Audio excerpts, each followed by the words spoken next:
Welcome back to another explainer. Today, we're stepping into an incredibly profound, truly timeless arena of philosophy. We're going to unpack the demanding historical framework found in Chapter 30 of Morals and Dogma, which was published way back in 1871 by Albert Pike. We are looking closely at the 30th degree of Scottish Rite Freemasonry, the archetype of the Knight Kadosh. Basically, this is a conceptual blueprint for what it actually takes to possess unshakable moral integrity. Okay, let's dive right into a powerful quote that anchors this entire philosophy. Courage is not the absence of fear, it is the decision to act in spite of it. It really sets an intense, serious tone right from the jump, doesn't it? We often mistakenly think that courageous people simply just don't feel fear, but this historical framework tells us something entirely different. The fear is real, the fear is absolutely present, but the true knight makes a conscious, deliberate choice to move forward anyway. And that decision, that's where true strength actually lies. So here's our roadmap for today's explainer. We're going to cover the Knight Kadosh philosophy, physical bravery versus moral courage, defining core moral values, standing against wrongdoing, the cost of courage, and finally, the path forward. Let's get right into it. Section 1. The Knight Kadosh philosophy.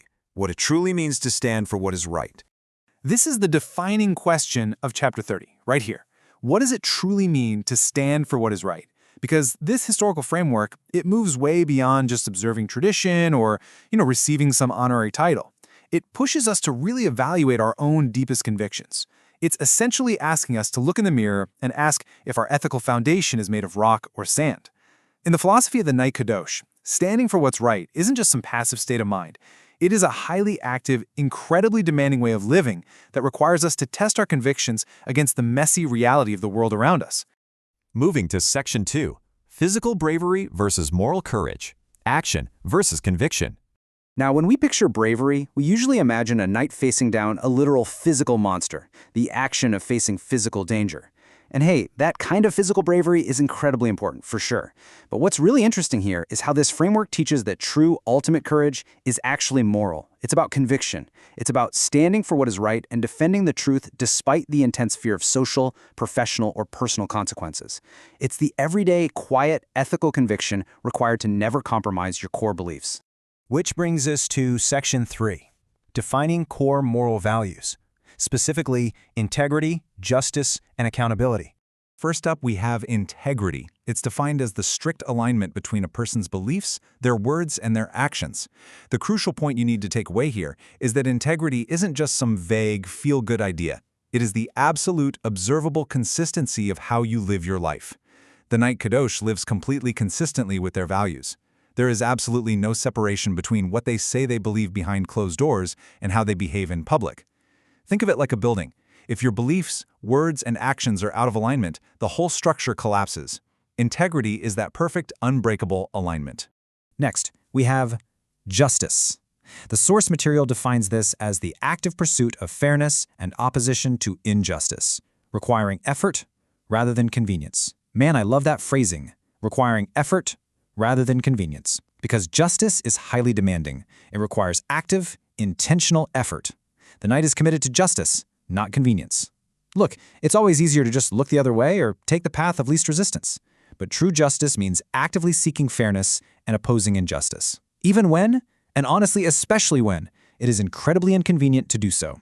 And our third core value is accountability. Simply put, this means taking absolute responsibility for one's actions, decisions, and overall impact. Accountability is literally the bedrock of justice. A true Knight Kadosh takes total ownership. They don't pass the buck. They don't blame their circumstances. They look at their decisions and the resulting impact those decisions have on the world, and they say, I own that. Without this level of personal responsibility, upholding any moral value becomes practically impossible because there's always a convenient excuse waiting in the wings. All right, Section 4, Standing Against Wrongdoing, the Responsibility to Act. Silence can allow injustice to grow. Just let that reality sink in for a second. This is a confident, deeply serious reminder from the chapter. Failing to speak up isn't just a neutral act. It actively permits wrongdoing to multiply in our daily lives. When we see something wrong and we choose to stay quiet just because it's safer, we are essentially watering the weeds of injustice. The framework of the Knight Kadosh emphasizes that we have a profound responsibility to act against wrongdoing. Doing nothing is simply not an option for someone of strong moral character.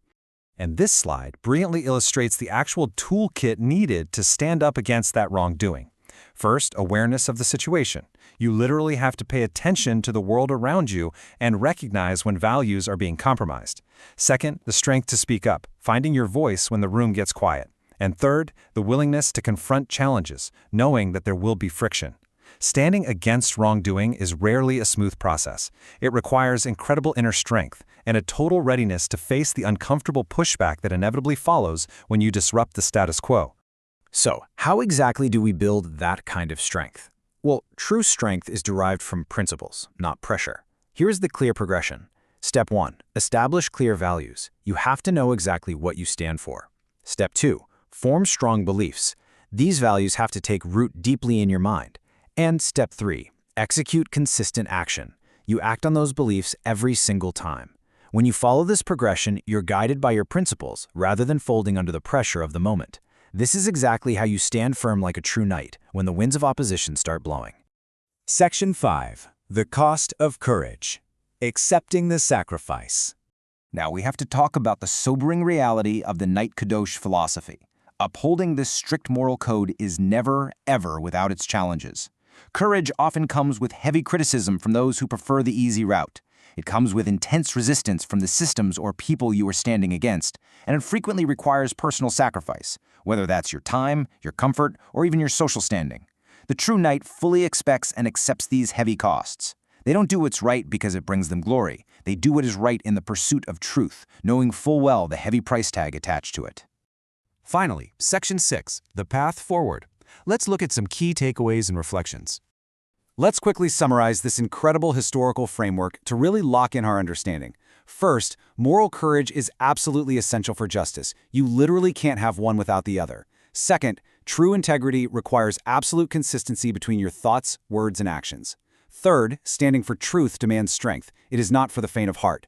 Fourth, personal responsibility and accountability are what truly define your character. And finally, moral courage inherently involves accepting personal sacrifice. It's a demanding framework, yes, but it's also a highly motivating blueprint for living a truly meaningful life. I want to leave you with this stark, empowering question to chew on today. Are your actions actually aligned with your values, and what are you willing to sacrifice for truth? Take a hard look at your own moral courage this week. Are you living like a Knight Kadosh, standing for what is right, acting despite fear, and taking responsibility for your impact on the world? Think about it. Thank you so much for exploring this profound topic with me today. Stay curious, stand firm, and I will catch you in the next explainer.